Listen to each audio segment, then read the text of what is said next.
¿Cómo están? Buenos días, bienvenidos a la revisión de las noticias económicas en su edición AM, la última de esta semana.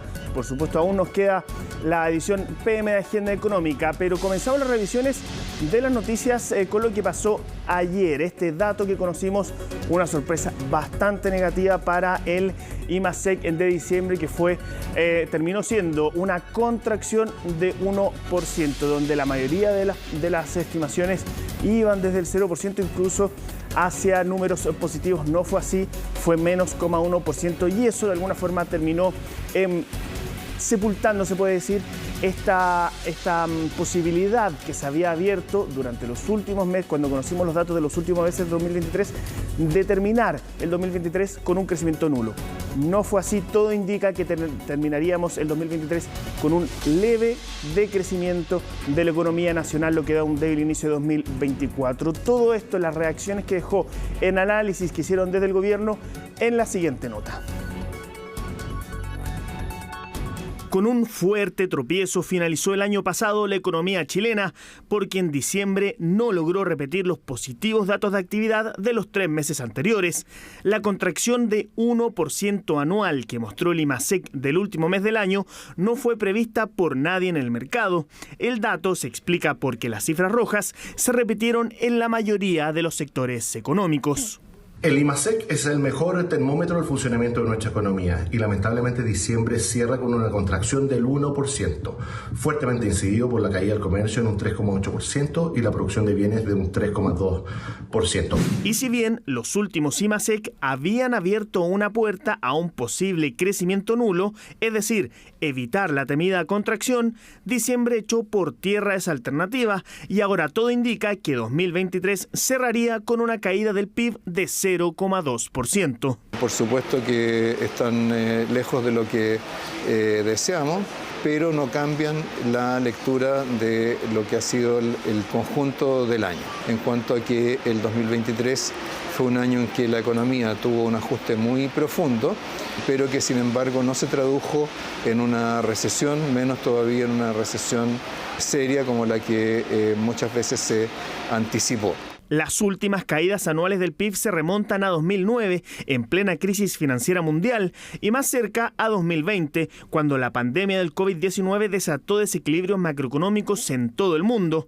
La diferencia con el año recién pasado es que esta vez Chile fue uno de los pocos países cuya actividad se contrajo. Si bien un crecimiento de menos 0,2 no es una buena noticia, después de un ciclo de alza de tasas tan grande como el que tuvimos, es necesaria una contracción para volver a una senda de crecimiento sostenible y más cercana al PIB potencial. Y en esa línea, esta cifra indica que la economía se está enfriando, lo que reduce las presiones inflacionarias y permite que el Banco Central continúe con el recorte de tasas de política monetaria, lo que pavimenta el camino para una recuperación de la actividad económica en 2024. Y acá es donde este dato de 2023 se cruza con las expectativas para este año. El miércoles, el Banco Central volvió a bajar la tasa de interés 100 puntos base para dejarla en 7,25%. Para algunos, el ente rector se quedó corto, más aún luego de este sorpresivo IMASEC. En el mercado hace tiempo se habla de un posible sobreajuste económico al no bajar las tasas con mayor rapidez. Si bien la debilidad que mantiene la actividad y también el mercado laboral son parte del efecto buscado para asegurar la convergencia de la inflación en la meta, el riesgo de un sobreajuste, es decir, que la economía se deteriore más allá de lo necesario para asegurar esta convergencia, ha ido tomando cada vez más fuerza, lo que entonces invita a recortes más agresivos de la tasa de política monetaria en las próximas reuniones del Consejo, un escenario que en lo más reciente ha ido ganando más consenso por parte de los agentes de mercado. Que el IMASEC conocido hoy, dado que fue bajo lo esperado y sumado a la inflación de diciembre que sorprendió con un menos 0,5%, probablemente llevará a una aceleración del nivel de baja de tasas del Banco Central. ¿Qué dicen los analistas para 2024 en base a los últimos datos? PIB creciendo apenas entre 1,5 y 1,8% y con un comienzo de año menos robusto de lo esperado.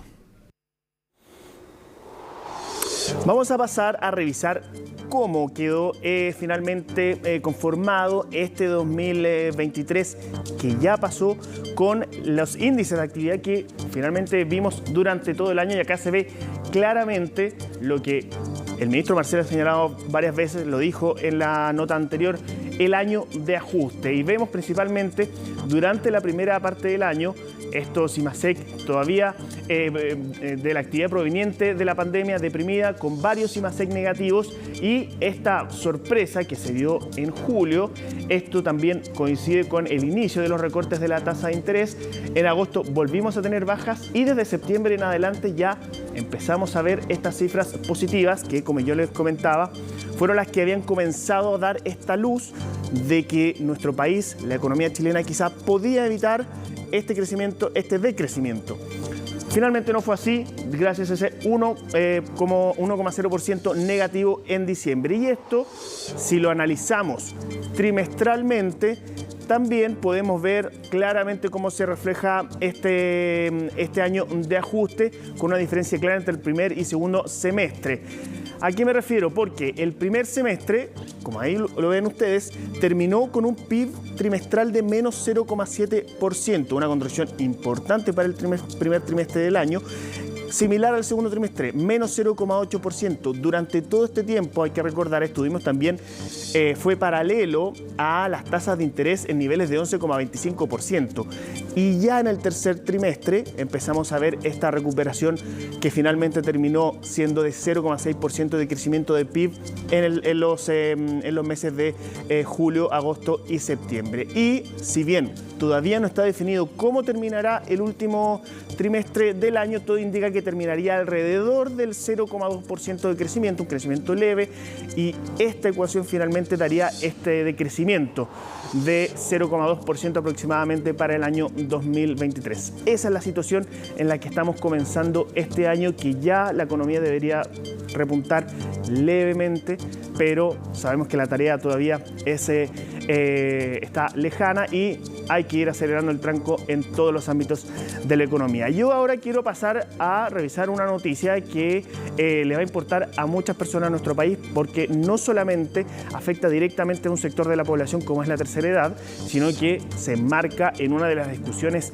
clave que se están dando a nivel económico, a nivel legislativo en nuestro país. Me refiero a que ayer se comenzó a pagar el monto reajustado de la PGU. Ustedes lo ven ahí en pantalla, casi 215.000 pesos se comenzaron a pagar desde este mes para todos los beneficiarios de la pensión garantizada universal. Por supuesto, ayer la ministra del Trabajo y Previsión Social, Janet Jara, se refirió a este hito y también aprovechó de mandar un mensaje de cara a las discusiones en el Congreso.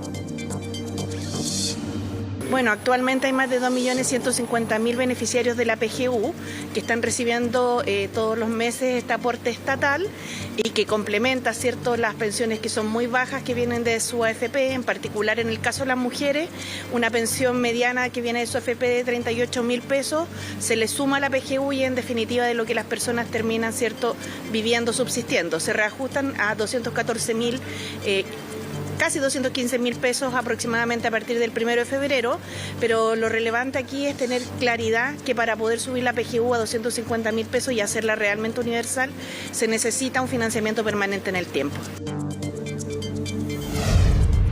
Pasamos a otros temas, a noticias del sector automotor, porque sabemos, y ya lo hemos conversado durante este año en Agenda Económica, sabemos que venimos de un año bastante deprimido en materia del sector automotor, pero sin embargo hay varias marcas que siguen apostando por el mercado chileno.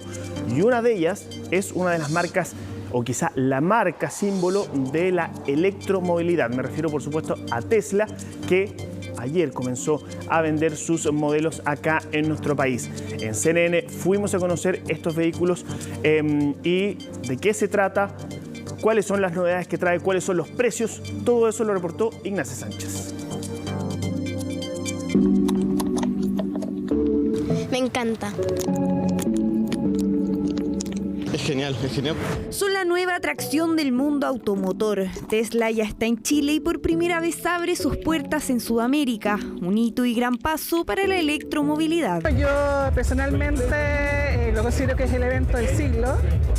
Estamos muy honrados de que Tesla haya llegado a Chile. Es muy importante haberse elegido por Tesla como el primer país al cual llegan en Sudamérica, principalmente por décadas de seriedad económica, por una infraestructura de carga importante. Adicionalmente, Chile tiene un compromiso con la electromovilidad, con la energía renovable. Hoy nuestro país es uno de los líderes en la energía sustentable. Este es el Model 3 en su versión de entrada. Se trata del modelo más vendido en el año 2022 en el mundo y desde hoy lo pueden reservar en nuestro país por solo 39 millones de pesos. Junto a él también está el modelo I, vehículos de última generación debido a la tecnología a bordo, softwares, inteligencia artificial, batería de iones de litio de 55 kilowatts y una autonomía de entre 500 y 700 kilómetros por carga. A menos de 24 horas de su estreno ya son cientos las reservas de estos modelos, los cuales se pueden solicitar mediante la página web de la empresa o la aplicación. Nosotros también acá, además de esa tienda Isla con el auto, acá va a estar la oportunidad que es una experiencia única y diferenciadora de que uno va a agendar un test drive a través de la página web. Va a venir acá a Parque Arauco Kennedy, va a haber un anfitriona, te va a llevar un poquito y decir, mira, acá está el estacionamiento, baje señor, y uno va a poder subirse a un auto Tesla y dar acá una vuelta y vivir la experiencia Tesla, que eso creo que es súper potente y obviamente una experiencia diferenciada. Este es el Model I que venderá Tesla en nuestro país. Fue el auto más vendido en el año 2023 en el mundo. Y acá, como pueden ver, uno se sube al auto y lo primero que ve es esta pantalla gigante, por lo que podemos ver que estos autos ya están creados para las nuevas generaciones. Algo que caracteriza a estos autos es el frenado regenerativo. Cuando uno suelta el acelerador ya frena mandando energía de nuevo a la batería. En la pantalla está básicamente toda la información que necesitamos saber del auto. Lo más importante, aquí nos puede mostrar la batería, cuánta batería y cuánto kilometraje tenemos para funcionar con el auto. Por otra parte, Tesla llega con la gran promesa de una inversión en la infraestructura de modelos de supercarga en nuestro país, dispositivos que suministran electricidad a los autos en tan solo 15 minutos. Va a acelerar la incorporación de nuevas marcas, sí o sí. Va a llamar la atención de nuevos inversionistas extranjeros totalmente al final. ¿Por qué? Porque traer el auto es una cosa, pero instalar todo lo que son los periféricos, cargadores, todo lo que son los servicios, etcétera, conlleva una inversión. Fanáticos de los automóviles ya se han comenzado a acercar a la experiencia. Una de las cosas que más me gusta es cómo se estaciona solo, la pantalla, las cosas que puede hacer con el volante. Me parece fantástico que Tesla eligió Chile como el primer país de Sudamérica para poder aterrizar con sus autos y ayudar a empujar la electromovilidad, para ir cambiando, ¿cierto?, nuestra flota de vehículos basados en combustibles fósiles para que puedan ser basados en energía cuando estamos en un país donde justamente estamos cada vez con una matriz energética viviendo más de energías renovables, así que es una combinación ideal.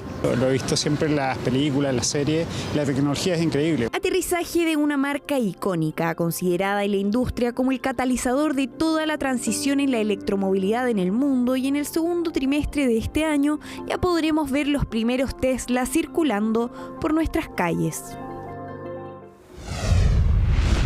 Pasamos a otras noticias. Ayer la CMF, la Comisión para el Mercado Financiero, dio a conocer una noticia bastante relevante, no solamente porque involucra a los bancos, al sistema financiero de nuestro país, sino que porque involucra a una normativa que es bien importante. Y me refiero a la ley sobre abandono de familia y pago de pensiones alimenticias, porque la CMF sancionó a 4 bancos por no respetar o no seguir la normativa que regula esta situación. Aplicó multas a 4 bancos por casi 6.000 UF, en concreto 5.778 UF, por otorgar créditos a personas que figuraban en el Registro Nacional de Deudores de Pensiones de Alimentos sin cumplir con la ley sobre abandono de familia y pago de pensiones alimenticias. ¿Qué establece esta normativa? Que las instituciones financieras deben consultar al registro de deudores de pensiones de alimentos al momento de otorgar un crédito y retener una parte del crédito en el caso de que el solicitante figure como deudor de alimentos con el objeto de pagarlo al acreedor de esta pensión, es decir, al hijo o hija, al madre o padre que está solicitando el pago de la pensión adeudada.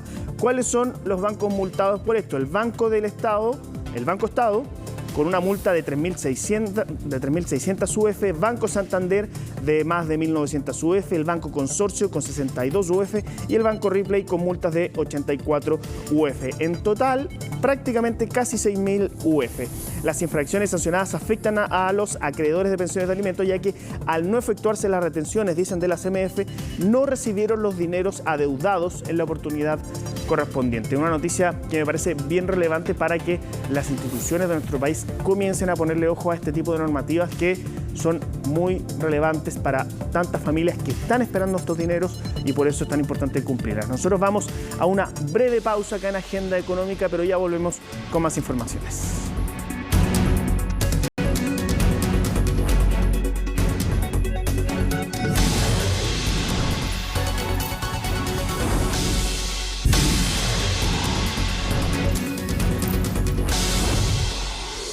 Ya estamos de vuelta acá en Agenda Económica para hablar de un tema que hemos tratado harto durante el último año, yo creo, en Agenda Económica, que es lo que está ocurriendo con el sector inmobiliario. Lo hemos hablado de distintas perspectivas, de lo difícil que está haciendo para las personas acceder a las viviendas, también desde el punto de vista del sector inmobiliario, de las constructoras, del difícil momento financiero que están viviendo, del difícil momento para financiar nuevos proyectos, del sobrestock de vivienda, bueno, de muchos sentidos. Esta vez queremos hablarlos desde el punto de vista del déficit habitacional, porque un estudio de la Universidad de Talca encontró interesantes conclusiones bien preocupantes sobre el déficit de viviendas sociales en nuestro país. Queremos saber cuáles son los resultados de este estudio y para eso vamos a conversar con Felipe Valdivia de la Asociación de Constructoras de Viviendas Sociales. Muchas gracias por acompañarnos a esta hora de la mañana. Hola Orlando, muy buenos días. Buenos días. Oye, quiero partir consultándote por el diagnóstico que ustedes están dando a través de este estudio. Claro, mira, el estudio toma dos aristas sobre el déficit. El primero tiene que ver con la oferta y por el otro lado con la demanda. Por el lado de la oferta, el estudio es bien robusto. Habla de problemas graves en términos de los tiempos de tramitación de los proyectos de construcción de vivienda social. Resulta inexplicable que un proyecto social con tanto impacto y con tanta necesidad como un conjunto de viviendas demore 10 años y a veces más. Entonces el estudio del profesor Durán habla de eso como la principal causa, la demora. Entonces empieza a acumularse una cantidad de viviendas en el país que no se pueden entregar por falta de desarrollo. Esa es la primera causa. La segunda causa tiene que ver con las entidades patrocinantes o las EGIs, que son los gestores inmobiliarios sociales que desarrollan los proyectos. Entonces hay ciertas regiones en donde hay un déficit muy grande porque el ciclo de vida de los proyectos de vivienda social son muy largos en esas regiones, o sea, demoran mucho, entonces terminan siendo poco atractivos, muy poco rentables para estas entidades patrocinantes que desarrollan los proyectos. Eso por el lado de la oferta. Por el lado de la demanda, claro, hay aspectos súper importantes que agrandan este déficit y que tiene que ver con la migración, tiene que ver con la imposibilidad de muchas familias que antes resolvían sus problemas a través de la vía privada. Hoy día, como no son susceptibles de crédito y está difícil el tema con los bancos, se ven en la necesidad de acceder a subsidios sin deuda, o sea, a través del Estado, tener una vivienda a través del Estado. Entonces, es como la tormenta perfecta respecto a la cantidad de viviendas sociales que se necesitan. Y finalmente puedo decir que el estudio proyecta además todos sus números a finales del año 25. Entonces, claro, se genera un poco de diferencia respecto a lo que el Ministerio hoy día dice que hay como déficit, pero en realidad la forma de mirar estas cantidades son muy parecidas, muy parecidas. Lo que pasa es que el estudio proyecta esto un par de años y en un par de años, claro, aumenta de manera importante el déficit.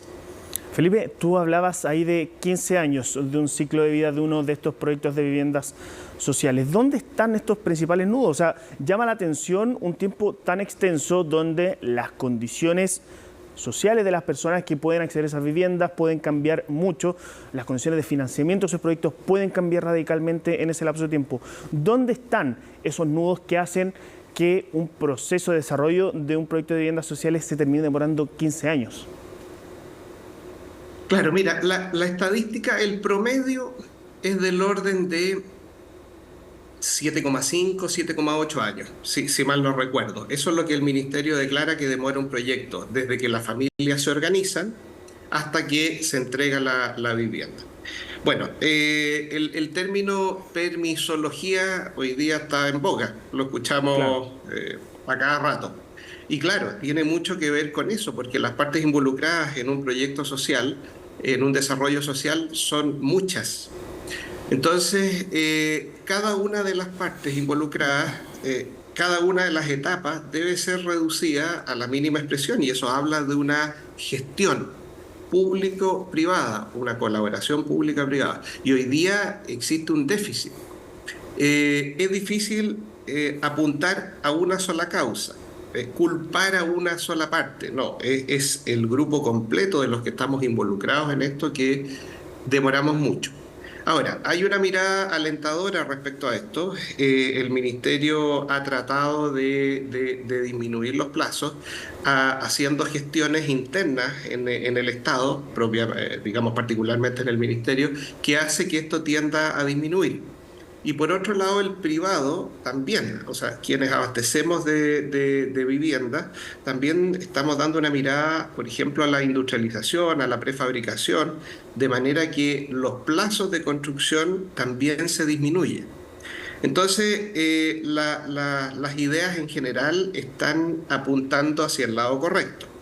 Ahora, para que se implementen realmente, yo creo que va a tomar un tiempo. Y tal como dices tú, el impacto de esto es tremendo, porque detrás de la demora hay familias que están viviendo en un campamento, o que están viviendo hacinadas en una vivienda, allegados. Son condiciones sociales muy, muy complejas. Felipe, y ahí, tú hablabas de que hay diferencias también entre el número, la cifra de viviendas que pueda haber en déficit, pero el objetivo es el mismo, ir disminuyendo ese déficit. Hoy día, en las condiciones que estamos, y te lo pregunto porque también hemos conocido varias noticias de constructoras cuyo giro de negocios son específicamente las construcciones sociales que han quebrado, por ejemplo. Entonces vemos que las condiciones no son las mejores. Hoy día, con estas soluciones que tú planteas o este camino que hay que tomar, ¿hoy día estamos más cerca de ir reduciendo este déficit o estamos más cerca de que se vaya aumentando el déficit? Mira, si la pregunta es sobre el estado de las empresas constructoras que ejecutan viviendas sociales en Chile, ¿es sano? No, no es sano. Es complejo, es delicado, digamos, tanto en la construcción de vivienda nueva como en los programas de mejoramiento y reparación, que el Ministerio de Vivienda divide sus recursos en mejoramiento y en construcción de viviendas nuevas. En ambos casos la situación es muy compleja porque, digamos, las tasas, digamos, con las que estamos trabajando quienes construimos, son muy altas. La forma de pago del Estado siempre es preocupante, es muy, muy lenta, ha ido mejorando con el tiempo, eso hay que decirlo, pero genera que sea poco atractivo para empresas nuevas querer participar porque evalúan su flujo de caja y se dan cuenta que es inviable con la forma en que el Estado paga.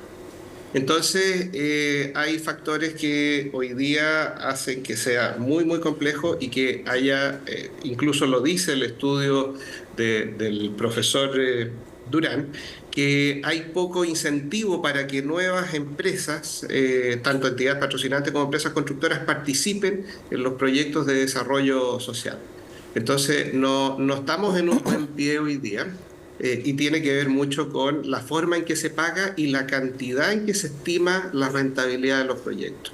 Cualquier problema que haya dentro del proyecto se cae la utilidad. El segundo problema afecta ya directamente a que el proyecto pueda llegar a buen término. Entonces se trabaja con un riesgo muy alto y eso desincentiva la participación de nuevas empresas y por tanto aumenta el déficit. Es un problema verdaderamente preocupante el de este sector, de la construcción en general y particularmente de las construcciones sociales, de que por supuesto vamos a seguir conversando mucho más adelante. Felipe Valdivia, presidente de la Asociación de Constructoras de Viviendas Sociales, muchas gracias por acompañarnos y ahondar un poquito más en este diagnóstico y por supuesto en el planteamiento de soluciones para esto. Perfecto. Muchas gracias, Orlando, y siempre disponible para ustedes. Gracias. Gracias, nos vemos. Bueno, hasta acá llegamos con esta edición de Agenda Económica AM, pero por supuesto ya viene Noticias Express, así que usted puede seguir informándose por las pantallas de CNN Chile.